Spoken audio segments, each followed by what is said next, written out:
Morning, it's great to see you. Whoa, excuse me, I didn't mean to startle folks. Welcome to DC Week and welcome to the main conference and the social good track. I'm Jill Foster. If I can help you in any way, please let me know. And our next speaker is doing really fantastic work.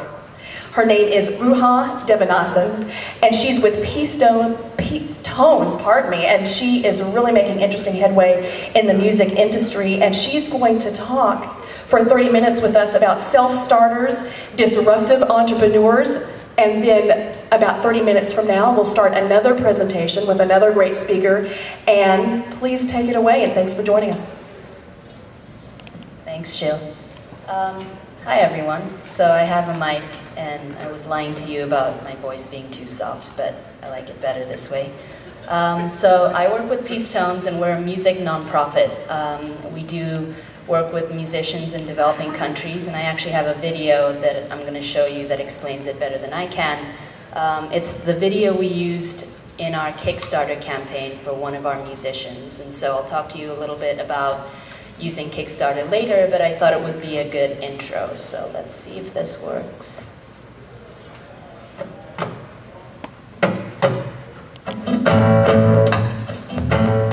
Kickstarter world, how's it going? My name's Adam and I'm the development director with PeaceTones. PeaceTones is an organization that brings amazing artists from around the world to the world stage with technology. So what's PeaceTones? Well, we're a nonprofit organization that goes around the world, gives workshops to musicians, teaching them about how to protect themselves and their intellectual property rights, teaching them about the basics of contracts, and teaching them about using technology to find markets that have money that can pay them for their amazing music all across the world. So the world gets great music, artists get a little bit of money where they otherwise wouldn't. In between, PeaceTones. We incentivize musicians' participation in the workshops. We hold a contest through Facebook where each musician gets to play a song and we let the world vote for their favorite one.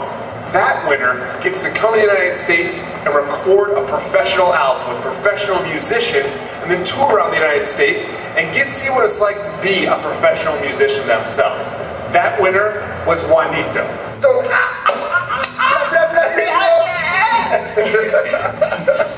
Check out when we first met Juanito. C'est toujours moi-même Juanito à regarder. Bon, il y a un artiste qui avec une guitare qui a chanté. Bon.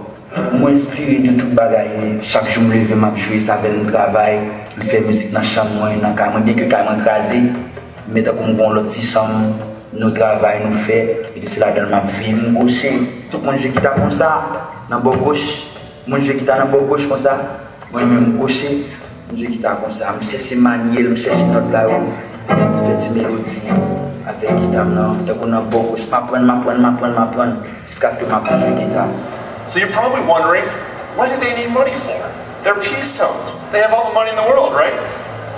We don't. We actually need some money to bring Juanito to the next level, to bring Juanito to the world stage. How are we going to do that? How are we going to do that? We're going to need to press some CDs to get it out there. We're also going to need it to get the word out to print, to media, to the internet, to people like you. But I can only say so much. Listen to the music. To the music. Music!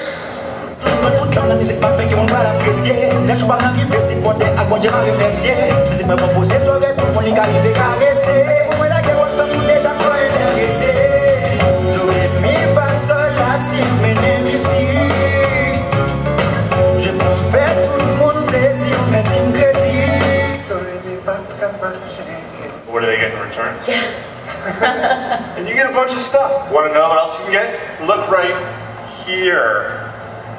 L'album est vraiment belle, je suis fier de tête, je suis fier de musique, je suis fier du créole, et je suis fier de PeaceTones tout.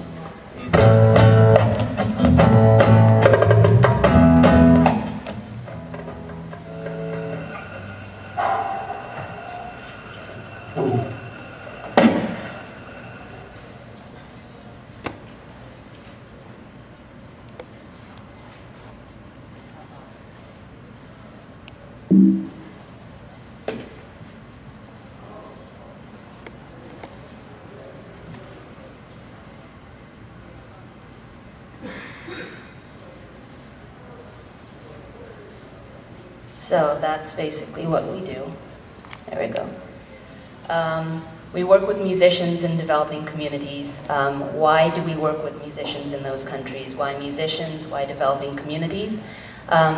We work with musicians in these communities because musicians in general, and it's nice that this panel is about disruptive entrepreneurship, because the basic music model, the music industry is such that musicians have been treated sort of like a raw material. So if I like to use the coffee analogy, musicians are sort of like the coffee bean pickers. They do arguably the most work, the most backbreaking work.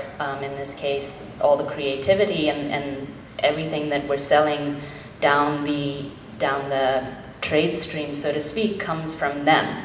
And yet, when you take the music to the marketplace in the old business model, who gets most of the money? It's the record labels, and it's the distributors and the managers and all these middlemen who you know, they do good work, or they used to do good work that musicians couldn't do, but they ended up taking 80% of the profits, if not more. So we work with musicians in developing communities, one, because these communities are areas in which an income is so sorely needed. We work with people in usually post-conflict and post-disaster communities where really there's very little social, political, economic infrastructure to support them. And we try and break down some of those knowledge and access barriers that musicians in those communities have in reaching global marketplaces. And we're not really inventing anything new. We're learning from what musicians are doing here in the US and in Europe and in other countries, ways in which small independent musicians are taking their music and taking it to market using social media, using the internet, and using direct-to-fan platforms that didn't previously exist. And what those things do is they make it easier for someone like you or I to take our talent, if we have any, and get it out to the world market in a way that wasn't previously possible. So we've worked with musicians in 3 countries so far. These are musicians in Balan in the north of Haiti, and it's a really small village. It wasn't affected by the earthquake, but it continues to be somewhere where it's pretty hard to make a living in any industry. But they've got some pretty talented musicians there, so we worked with them. We took an album of theirs, distributed it for them, and sent back 90% of the profits from that album to them. We also negotiate with each of our artists a percentage of their income that they will give to a community development project that they feel passionate about. And so we do that with all our musicians. We give them 90% of album profits, and we require only that they give a percentage of what they earn from us to a development project that they feel passionate about. So these musicians chose to give, I believe it was 60% of their album income to a maternity clinic in their village because they didn't have one. That's what they felt was the biggest need there. These are the kids we worked with in Recife, Brazil. They live in a favela, which is one of the most violent favelas in Recife, and they got together and formed a group called Ato Periférico, which means on the periphery, and they do hip-hop. They create hip-hop music together, and they break dance together, and this is their way of staying out of trouble and creating their own community instead of turning to gangs for a community, which a lot of youth in their area do. And so these kids are also on one of our albums. They decided to give their album income to creating a recording studio in their favela so that not only they could go back and record their next albums, but that other kids in their favela could do the same thing, which I thought was a really cool thing. So how do we find musicians? Well, we choose a target population, we choose a target country, and as I mentioned before, we tend to choose places that are either post-conflict or post-disaster, or in the case of Recife, Brazil, Brazil is considered by some to be a first world country, but there are pockets of communities within Brazil that really are living in the most abject poverty and violence, and so that's why we chose to work with them. This is us in Port-au-Prince, Haiti, last year, and we went to Port-au-Prince for obvious reasons. The earthquake had taken place 6 months earlier. People were still living in tents back then. People are still living in tents right now. Hundreds of thousands of people were displaced from their homes, and they haven't been able to return to their homes.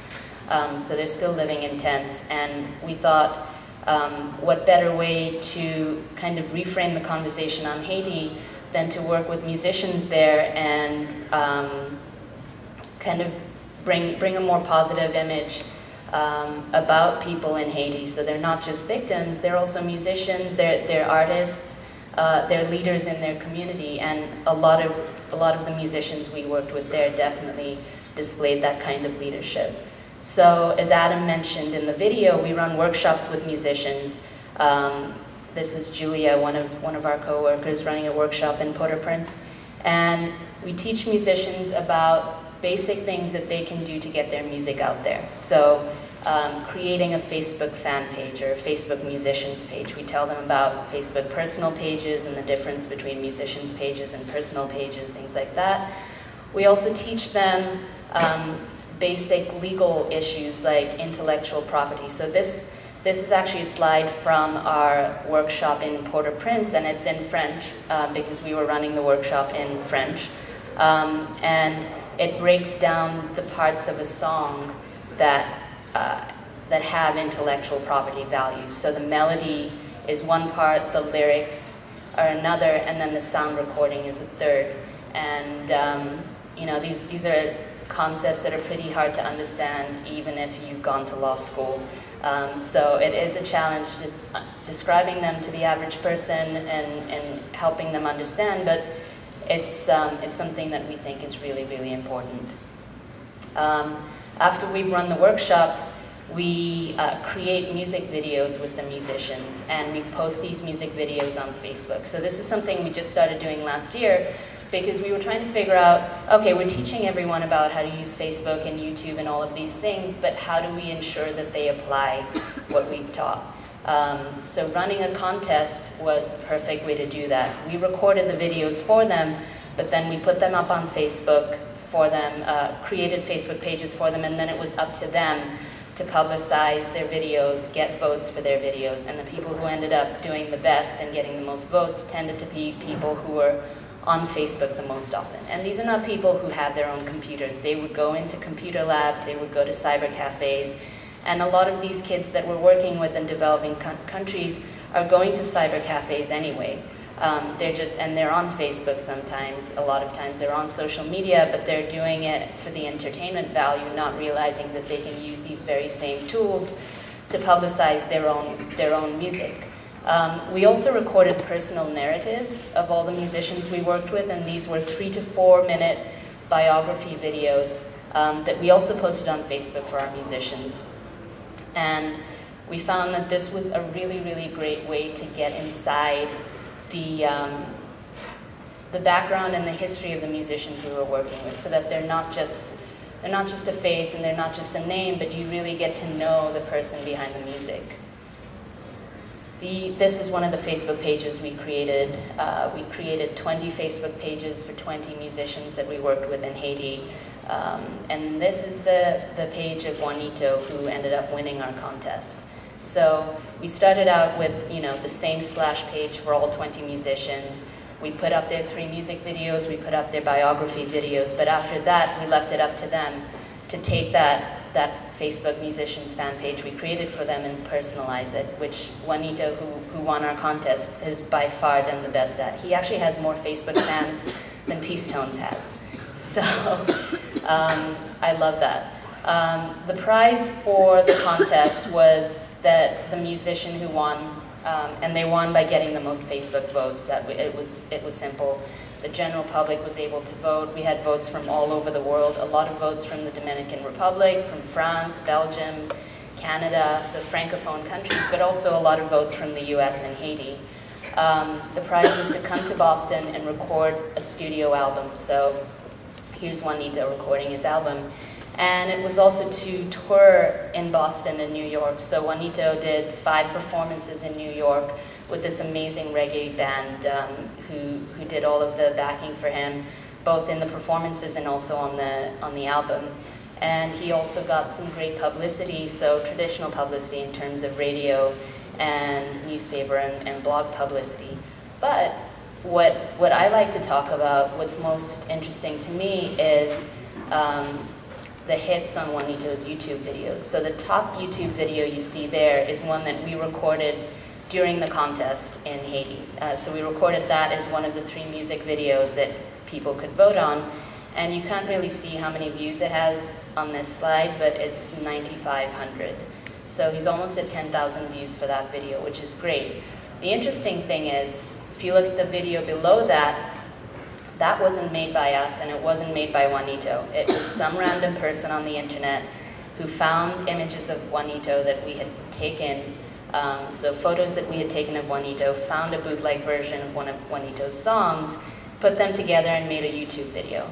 So now this brings up the quandary of a lot of people in the music industry who are like, oh, we're not old business model, we're new business. But when something like this happens, it's a real test. Do you shut that person down because they basically pirated your music and your images? Or do you say, well, that person actually has more views than our video does. He's closer to 10,000 views. He's got 9,900 views. And we decided, we talked with Juanito about it. We told him both the upside and the negatives of something like this. So the upside is obviously you're getting more publicity, and it doesn't matter who it's coming from as long as someone cared that much about you that they made a video about you. That's great. The downside is that they took your music without your permission, and they published it without your permission. So in a regular legal workshop, we would say, oh, that's terrible. Someone is using your intellectual property without your permission. That's like #1 intellectual property. Don't do. But he decided to leave it up, and we thought it was a good decision. It's bringing him more publicity, and there's a few more videos like that where someone else took images of Juanito, or they made their own video narrative to one of his songs and they posted it. And we think it's great, Juanito thinks it's great. So it's just one of the aspects of the new music industry that you have to acknowledge. Like, consumption of music is changing. Consumption of music is going digital. It's going to places like YouTube where you can't really monetize directly anymore. So it's all about figuring out ways in which you can indirectly monetize that kind of consumption, that kind of desire to listen to your music. And again, you can't see anything that's on here. So this was just an interesting story. This is a screenshot of someone's Facebook wall. And a few days ago, we had someone contact PeaceTones via email and say, hey, I just heard about this musician of yours, Juanito. I'd like to contribute to his Kickstarter campaign. And our Kickstarter had ended, but she wanted to contribute anyway, and she gave us quite a sizable amount. And we said, how did you hear about Juanito? And she said, well, I was going to Haiti. I was planning on going to Haiti with my husband, so I went on Facebook to do some research. And that in itself is weird, like who researches Haiti on Facebook, but she did. And she came across this person's wall, and this person is not someone that PeaceTones knows. She doesn't work for us, but she was talking about, she's an American living and doing development work in Haiti, and she was just talking about, her day doing a status update, and she mentions that she's in Cité Soleil, which is one of the biggest slums in Port-au-Prince, listening to Akon and Juanito, and attending the funeral of someone who was just shot. And then Valerie Schenkman, who's the person who responds to that, says, wait a second, Juanito, like PeaceTones Juanito? Because Valerie worked with us in Haiti. And this other person says, I don't know which Juanito, but this is one of the biggest songs in the ghetto now. It's the one thing that gangsters and grannies can both listen to here. And then she says, does it go? And then she quotes some lyrics, and Valerie says, yeah, that's our guy, that's Juanito. So it's pretty crazy how publicity on social media platforms can just take off and grow without your control. This is our Kickstarter campaign. So Kickstarter, how many of you know what Kickstarter is, by the way? Most of you. So it's a fundraising platform for musicians and other people doing mostly creative projects. And nonprofits and charities are not supposed to fundraise on Kickstarter. It's not about fundraising for your next nonprofit project. We decided to use it though on Juanito's behalf. So we weren't fundraising for PeaceTones, we were fundraising as if we were Juanito in a sense, raising money for him to release his album. Because as you saw in the video, we're a small nonprofit, we don't have a ton of resources, we rely a lot on volunteers and interns, we rely a lot on partner organizations when we're on the ground, and so our resources are really limited. We fundraise on a project, on a per project basis, and this was an amazing way to fundraise for Juanito's album because we had a tangible thing that we were fundraising for. People contribute to his album beforehand, so it's almost like they're pre-ordering his album, and their contributions help us take that album and send it to press. So we used Kickstarter. That was the first time we've used it, and we're probably going to continue using it because it was a success. And it also got the word out about his music, and that woman found out about him. The first place she found him was Kickstarter, not our website. And that's how she contacted us. So we rely on digital distribution more than physical. We do happen to have a physical album from this particular CD though, because we used Kickstarter to raise money to fund that. But we rely on digital for a few reasons. Number one, it's much easier, it's much more cost effective to publish music digitally than it is to make CDs. And because it's more cost effective, that means we can pass on more of the money that we make for Juanito straight to him, as opposed to deducting $1.50 or $2.50 for the album cost. It's also cheaper to ship. We don't have to pay for shipping. And it's environmentally friendly, and that's something we think about as well. What's the best way? What's the way we can least impact the environment?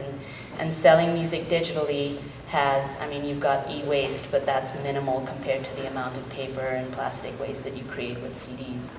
So, someone yesterday, she was a friend of mine from the State Department, she said, I was describing PeaceTones to her, and she said, so, does iTunes feel threatened by you? And I was surprised but also flattered, because if we're big enough that iTunes is going to feel threatened by us, that's pretty good. But no, and we're not competing with iTunes. In fact, we use iTunes along with a whole bunch of other digital distribution platforms. We use something called TuneCore, so you upload your album to TuneCore and then it fans it out to all of these platforms, and you pay a monthly or a yearly fee. And there's a whole bunch of platforms like TuneCore that do this. So we have all of our albums up on iTunes already, but a problem with iTunes is that it's not available worldwide. So while iTunes does give our musicians access to millions of consumers and users in the US and Europe and all of those countries, the only developing country that iTunes currently is available in is Mexico. So how about people in Haiti who want to buy Juanito's music, or people in Sierra Leone who want to buy that album? Well, we use, and we're always looking for new platforms that are expanding digital distribution. Bandcamp is an amazing platform. One, because it's free up front. You only get charged if you sell a song or an album. And two, because it lets the user listen to an entire song before deciding if they want to buy it. iTunes only lets you listen to 30 seconds. So, if we have a musician that you've never heard of, right, and you say, okay, well, it's a great cause, this guy's in Haiti, there was just an earthquake in Haiti, I'll probably buy the album. If you're buying that album because the guy's in a country that just went through an earthquake, you're probably not going to listen to it at all. And if you do listen to it, it's just a matter of luck whether you like it or not. So being on Bandcamp lets us allow customers and consumers listen to all of our albums and buy only what they like, because it's not about charity, it's not about giving money to an artist because you feel bad for them. It's about buying their music because you like them. This is another great thing about Bandcamp, is it's really easily integratable. with social media platforms and with WordPress and other web platforms. So here's our Bandcamp on our Facebook page, and we found that most of PeaceTones fans engage with us on Facebook, so that's where we do the most of our engaging. It's all about listening to what the consumer wants and what the customer wants in terms of the avenues they want to interact with you and adapting to that.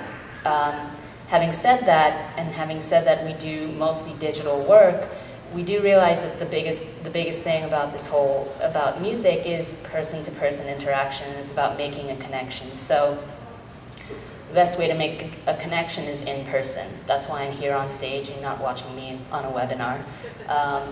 So we've just started campus programs. We started one at UMass Amherst, and we have a team of campus influencers, as they're called. They're mostly volunteers. They came to us and said, what can we do to get involved with PeaceTones? And we said, well, why don't you run campus programs at UMass, do some publicity for us, raise awareness, and we give them freedom and leeway to do what they think is best to engage people on their campuses. This is a kid at, I think it's UMass as well, I got this off our Facebook page, but he's at an Occupy movement at UMass, and his placard says, only 15% of privately held wealth goes for the bottom 80%. So he's talking about the bottom 80% in the US, right? But he's wearing a PeaceTones t-shirt, and I think it was really great to see this sign and this kid, because that's what we're trying to do with music, and that's what we're trying to do with the international ecosystem, the international economic ecosystem. Exactly what the Occupy movement is trying to get done here in the US. That's it for now. So thank you guys for coming and listening. If you want to check us out, you can go on our website at PeaceTones.org. You can search us on Facebook, which is what I said most people do, and you can also tweet with us at PeaceTones. That's it. Thank you.